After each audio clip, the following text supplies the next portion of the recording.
story you are about to hear is true. Only the names have been changed to protect the innocent. Dragnet.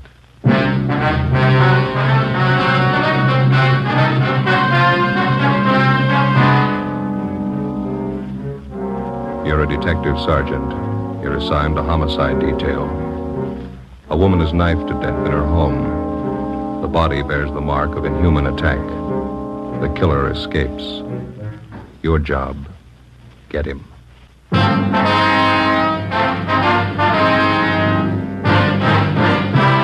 Dragnet, the documented drama of an actual crime. For the next 30 minutes, in cooperation with the Los Angeles Police Department, you will travel step by step on the side of the law through an actual case from official police files. From beginning to end, from crime to punishment, Dragnet is the story of your police force in action. It was Wednesday, September 29th. It was warm in Los Angeles. We were working the night watch out of homicide detail. My partner's Ben Romero. The boss is Captain Blaine Steed. My name's Friday. I was on the way back from the interrogation room. It was 11:23 p.m. when they got to room 42. Homicide. Hi, Lorraine. Hello, Joe. Like type this up for me? It's a dead body report. Yeah, okay. Thank you. Joe, How you doing? they bring Palmer in yet? He's in the interrogation room. Captain's with him. What's his story? He claims he had nothing to do with it. You contact any of the boys' relatives? Says he hasn't got any in town. It was just him and his mother. You called Juvenile Hall, didn't you? Yeah, they'll look after him for the time being. Pretty big shock for a kid. Yeah. Did you get anything out of him? Harry and I have been talking to him. Just starting to make sense. You want to lend a hand? Sure. We're going to the beach tomorrow, my mother and I. She had the day off and we were going to the beach. That's all I know. That's all she told me. Harry? Hi. You want to give it a try? Yeah. All right, Robert. Come on, son. It's going to be all right now. We need your help, Robert. Think you could answer a few questions for us? How about a bite to eat, son? Can I get you something? No, I'm not hungry. I'm okay. That's the stuff. Well, here, take it. It's a clean handkerchief. Yeah. Well, you're the cop that drove me down here, aren't you? That's right. I'm not going back to the house. You won't have to, son. I'm never going back to that place. All right. Oh, it was awful. Could you start from the beginning for us, Bob, and just take it easy? Tell us what you know. Okay. Think I could have a Coke? I'll pick up a couple. Be right back. Right here. Thanks, Harry. Well, all I know is I left the house about 7:30. Mom gave me the money to go to a show. Was she alone in the house when you left? Yeah, that's right. We had dinner and then I went to the show. You usually go to the show on school night, son? No, but Mom asked me if I wanted to go. She gave me the money. Double feature. She told me to stay for both pictures. Mm-hmm. She usually tell you that? No, she always said to just stay for one picture. She didn't want me coming home so late. Was she expecting anybody to visit her? I mean, after you'd gone? She didn't say so. She just told me to stay for both pictures, that's all. What time did the movie let out? Almost 11 o'clock. Pretty late, so I went straight home. Mom was in the bedroom. She was on the floor. There was this knife, this big knife. What'd you do then, son? I ran outside, hollered. Wallace's came over from next door. I went inside and looked, and then they called the cops. That knife you saw in the bedroom. There was blood on it, all over it. It was terrible. Did you ever see the knife before? Yeah. Yeah, Roy gave it to my mom last year. It's a bowler knife. Who is this Roy? Mom's boyfriend. One of them. He's in the Navy. Was he at your house tonight? I told you, it was just Mom and I. Roy had a fight with Mom about 2 weeks ago. He said he didn't like her having other boyfriends, and they had a fight. They argued, is that what you mean? Yeah. And once Roy slapped my mother. You want one of these, Joe? No, thanks, Harry. Okay. There's your Coke, Robert. Oh, yeah.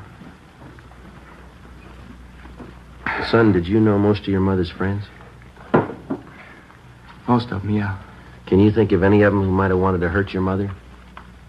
I don't know. Roy Palmer, maybe. He was mad at her. He's the only one I can think of.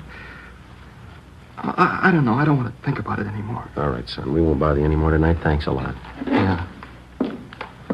Ben. Mm-hmm. You want to follow through with Juvenile Hall, see if the boy's taken care of. Okay, you going to be in the interrogation room? Yeah, I got a few more questions for Roy Palmer. Right, check you later. Okay.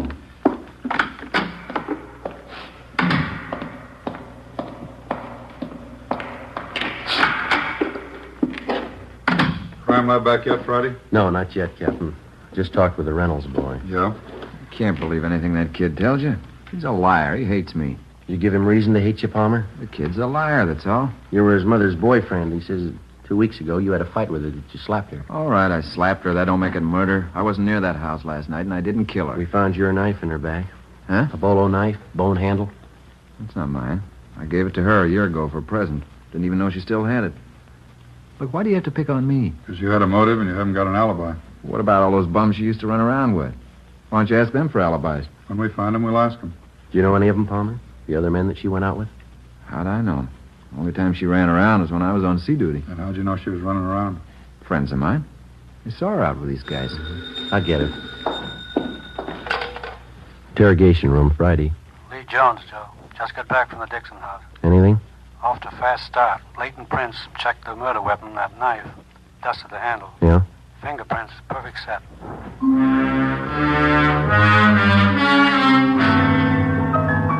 Captain Steed and I took the suspect, Roy Palmer, down the hall and had his fingerprints taken. At the same time, across the street in the crime lab, a set of fingerprints were lifted from the weapon which had taken the life of Mrs. Betty Dixon.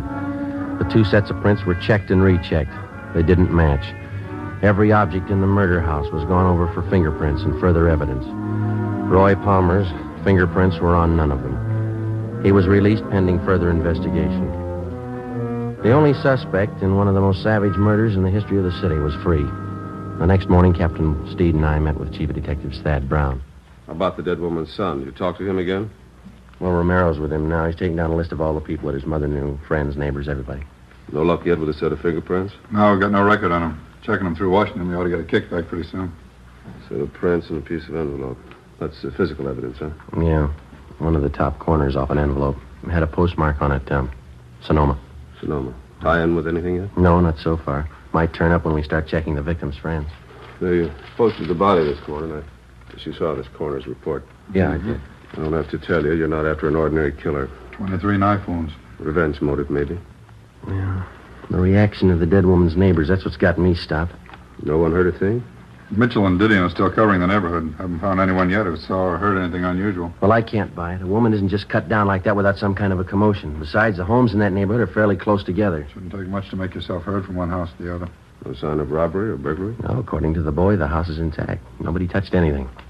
It leaves you with the boyfriend angle. Lover's quarrel. We're stuck with it, yeah. Hi, Chief. Romero, come in. How'd you make out? Better than I thought. Boy was over most of his shop this morning. Did he talk? 5 pages of names and addresses. He gave me all of them. Well, how about that boyfriend angle? Oh, about half a dozen names. Seems the mother had quite a social life since the boy's father died. You confirmed the boy's story about going to the movies? Yeah, it checks out. Pretty nice kid, considering the environment he's been raised in. Well, how about those names, Ben? Any of them list Sonoma as their hometown? No, I don't think so. Let me check here. Okay. No.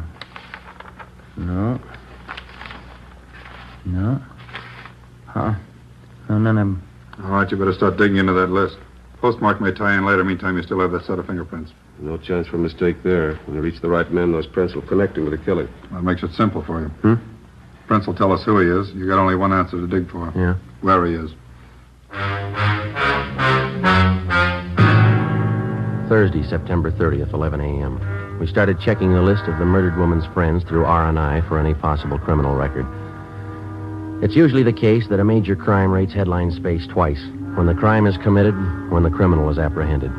Between the two, more than often, there's a space of weeks and months, sometimes even years, in which the police officer goes through the monotonous, undramatic business of checking files, asking questions, sifting and sorting leads and evidence until he finally reaches the criminal. For a news story, it's pretty dull material, but it proves out the contention of most working detectives. You don't catch criminals with headlines.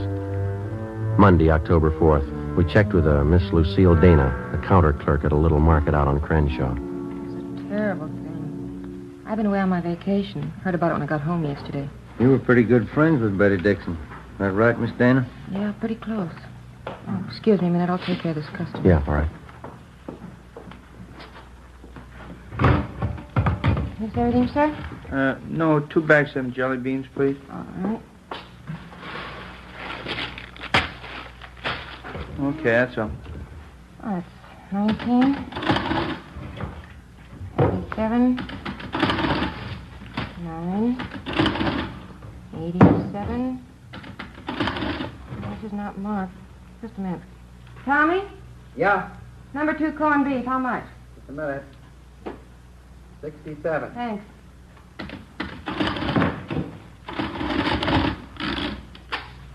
$2.17 out of 5.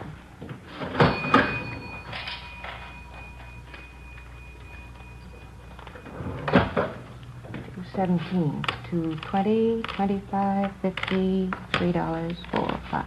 Mm-hmm.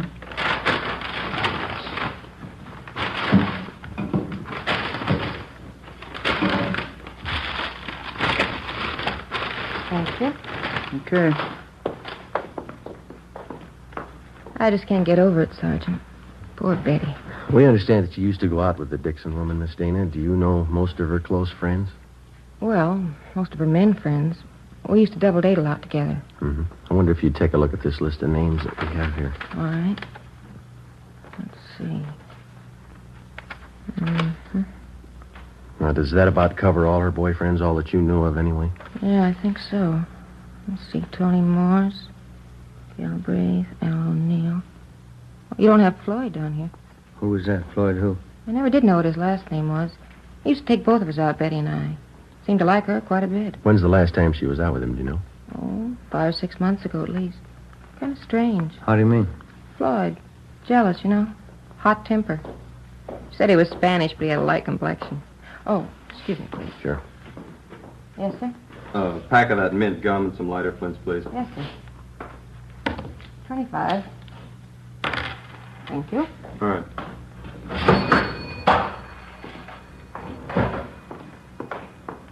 Could you describe this Floyd for us, Miss Dana? Well, he was kind of fresh and conceited in some ways. He was attractive. A lot of fun. How about his physical appearance, weight and height? About 6 feet, I'd say. Nice build. 180 pounds, I guess. Mm-hmm. Dark hair, dark brown eyes. Good dancer. How'd he and Miss Dixon get along? Oh, I don't think he did it. Floyd and Betty used to fight all the time, but she used to fight with Roy Palmer, too. I don't think Floyd did it. Is he in town now, do you know? No, I don't. As I say, last time I saw him was 6 months ago. Would you know if Mrs. Dixon saw him recently? She did. She didn't tell me. And you have no idea, then, where we could get in touch with this Floyd? Well, no, I don't. He's from up north originally. Is that so? Yeah, Sonoma. Ben and I went back to the office and got up a teletype to the Sonoma Police Department along with a description of the suspect named Floyd. Then we checked with the 16-year-old son of the murdered woman. He remembered the man called Floyd, and essentially his description of the suspect checked out with that given us by his mother's friend, Lucille Dana. 3 p.m., we met with Lieutenant Harry Didion and Captain Steed. You want to fill him in, Didion? Finally got in touch with the dead woman's next-door neighbor. His name's Conroy. Get anything out of him? They seem to be the only ones who heard anything the night of the murder. What'd they have to say? Let's see. Yeah, they saw Mrs. Dixon's son, Robert, leave the house about 7:30 the night of the murder. And nothing till 8:30. Yeah? They heard loud pounding on the back door of the Dixon home. The door finally opened. They heard an angry woman's voice invite the person in. A man? Yeah. Any description? Not much. He was tall, good build. Not much, Jack. Go on. Neighbors said it was quiet then for about an hour.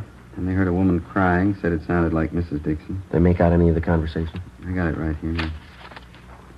About 9:30, they heard Mrs. Dixon, a lot of loud talking. She said, "Why don't you kill me then, Floyd? Put me out of my misery." Mm-hmm. Anything else? They said it was quiet between 9:30 and 10. And they heard something that sounded like the thud of a body falling on the floor, a piece of furniture overturned. No screams for help. Funny, but the neighbors say no. The only other thing they heard was Mrs. Dixon. Here's a quote. She said, "Do a good job, finish me off." None of the neighbors thought of calling the police. Well, they told me they didn't want to get mixed up in a family fight. None of their business. She had quite a few men visitors. That's all of it, huh? No, one more thing. I guess this is what made the neighbors think everything was all right. About 10:15, they heard a man's voice, couldn't make out any words. Then they heard Mrs. Dixon say, "Please kiss me goodbye." Mm-hmm. A few minutes after that, they heard someone leave for the back door. They see him? Not very good. I think it was the same man they saw go in. Pretty tall, good build. That's it. Where does it leave us? Pretty weird. I'll buy that. Oh, I don't know. She was supposed to be a sane woman. She'd have to be pretty drunk to ask him around to kill her. The man would have to be pretty drunk to take her up on it. Why the killer used that bolo knife on the victim? That piece of envelope we found by the body. Yeah, it was postmarked Sonoma. There's a state mental hospital up there. Just a hunch. Maybe we're dealing with a maniac. 4 p.m., Monday. R&I could give us nothing because of the meager description. Ben and I checked out of the office and went over to the state building to the Department of State Institutions. First, we checked the name Floyd through the files, using it as a last name, then as a first name. We failed to connect. Either the names didn't fit the description of the suspect, or they were elderly men still confined to the institution at Sonoma. We checked through the files using Floyd as a middle name. We came up with 2 recent parolees from Sonoma. Both matched the description almost perfectly. Both had the middle name of Floyd. We checked out the first one, Charles Floyd Johansson. We found out that he'd been returned to Sonoma almost a month before. The second parolee still had his freedom. We took a set of his fingerprints back to the office and had them checked out with a set of prints found on the murder weapon. How's it shape up, Joy? Richard Floyd Coleman. That the right name? Yeah. Any make? He's your killer.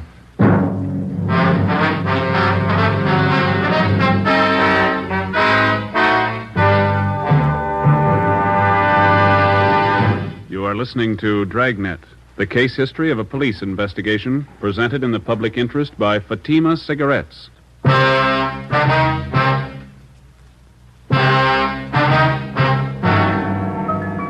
Monday, October 4th, 7 p.m. We got on an APB and a radiogram on Richard Floyd Coleman. We checked DMV for possible auto ownership. From his record, we found that he had been confined twice to the state mental hospital at Sonoma. The first time for a period of 2 years, the second time for 14 months.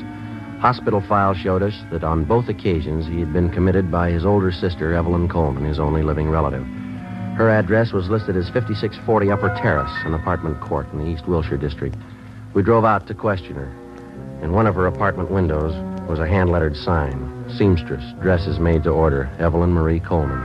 She turned out to be a tall, quiet girl in her 30s, gray eyes, brown hair. She worked on the sewing machine while we talked with her. I'm sorry to be so rude, Sergeant, but I have to have this blouse ready by 2 this afternoon. Miss Tyler's coming to call for it. That's perfectly all right, Miss Coleman. Exactly. What was it you wanted to know? It's about your brother, Richard. Oh, anything wrong? No, we're just checking, that's all. We'd like to talk to him. Oh, what about? Routine check. We understand he spent some time up at Sonoma. Yes, he did. Richard's had a hard time of it. Doctors don't seem to know the trouble. Poor Richard, he's so mixed up. You're his only living relative? Yes, I am. Folks died when we were both young. Practically raised Richard myself. Have you seen your brother lately, Miss Coleman? No, not lately. Why? You any idea where we might contact him? Well, no, I don't. You see, he travels around the state a good deal. Oh, is he working? No. Oh, but he writes from time to time. Oh, what was it you wanted to see him about, Sergeant? It's just routine questioning. We'd like to talk to him. Oh. Where was he when you last heard from him, Miss Coleman? Well, couldn't you tell me what you want to see him about? We'd just like to question him, that's all. Well, what about? You can tell me. Is your brother in the city now? Oh, I don't know. I just got back. I haven't heard from him in 2 weeks. Almost 3 weeks. Does he usually stay here when he's in town? Well, sometimes, yes. Is Floyd in some kind of trouble? Is that the name he usually goes by, Floyd? Well, most of his friends call him Floyd. Why? You think he might be staying with one of his friends here in the city? He might be. I don't know. Look, Sergeant, if Floyd's in trouble, you can tell me. I've seen him through lots of trouble before. Not this kind, miss. Women? Oh. I wish there was something I could do. Where was he when you last heard from him? He was in Santa Barbara. He wrote me. Please, Sergeant, why do you have to see Floyd? Excuse me. Yeah, sure. Hello? Oh, yes, Miss Tyler. Uh-huh. Well, maybe just a few minutes late. Would 2:30 be all right? Oh, fine, thank you. All right, Miss Tyler, bye.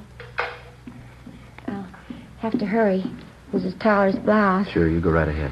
I really don't make much of a dressmaker, but I'm saving up. I'm going to buy a place in the valley farther out. Be fine for Floyd and me. Be awfully good for him.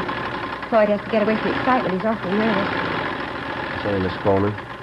Sergeant? Are those your brother's suitcases in the alcove back there? Yes, they are. They've been there for a month. I keep his odds and ends for him. You sure he hasn't been here in the past month? Oh, yes, I'm sure. Please, Sergeant, why don't you tell me the truth? I've been through this before. There's trouble with Floyd. What is it this time? It's pretty bad. Well, what is it? We want to ask him about a murder. Oh, no, he wouldn't do that. You sure it was Floyd? We'd like to talk to him.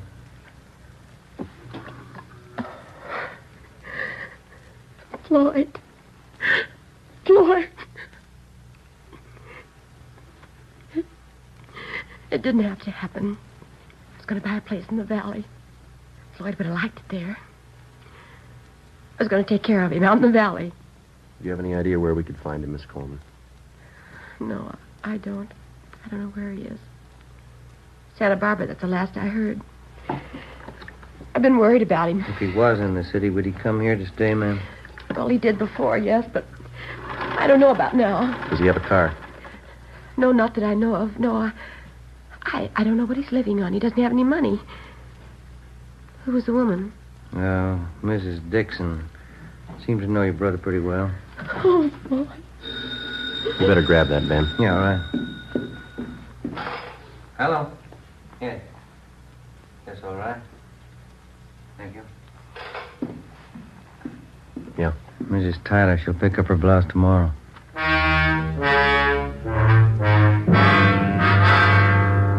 Ben and I left Evelyn Coleman's place and went back to the office. A stakeout was placed on her apartment. 2 days went by. Nothing happened.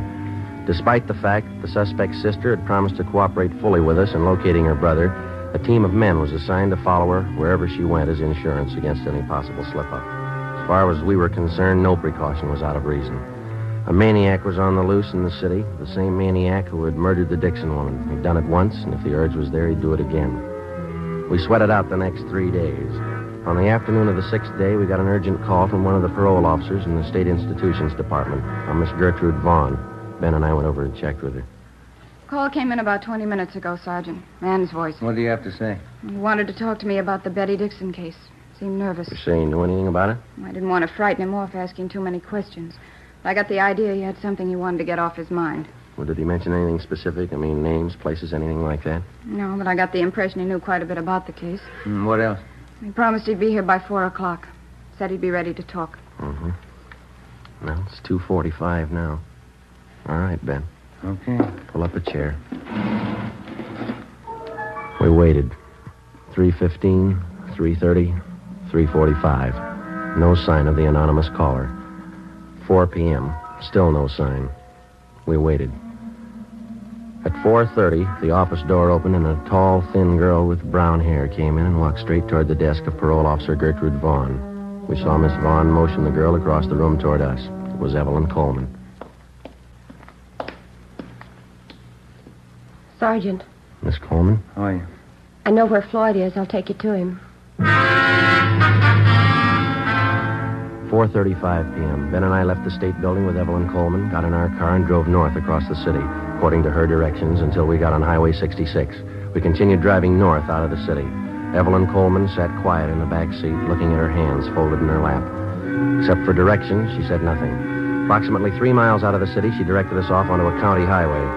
We drove east for a few miles, then we turned north onto an unpaved road lined with eucalyptus trees. We'd gone a little less than a mile when she directed us to pull up. We can walk the rest of the way. Okay. It's not far. All right. All right. This way. Your brother been out here all this time? He didn't tell me. He called this morning. He's supposed to get himself up. What happened? I don't know. He's worse now, I think. I could hardly understand him on the phone. Doesn't make sense. Is he alone now? He was when I left him. We go across this field here. Okay. Yeah. Is your brother armed? No. That it over there? Yeah. Shack by the trees.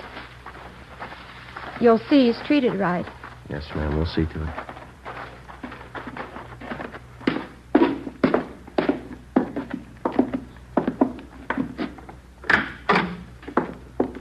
Evelyn? Evie?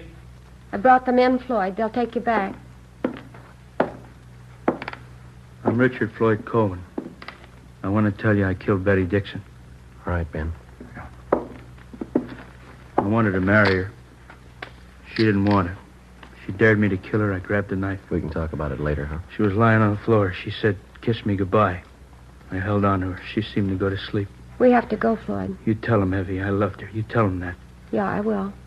She dared me to kill her. She said I didn't have the nerve. She asked me to. Yeah, all right, come on. Try to tell him that at the hospital. Yeah. I'm not crazy. The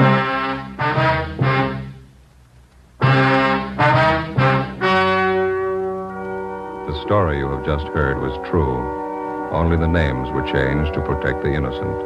On December 4th, trial was held in Superior Court, Department 86, City and County of Los Angeles, State of California. In a moment, the results of that trial.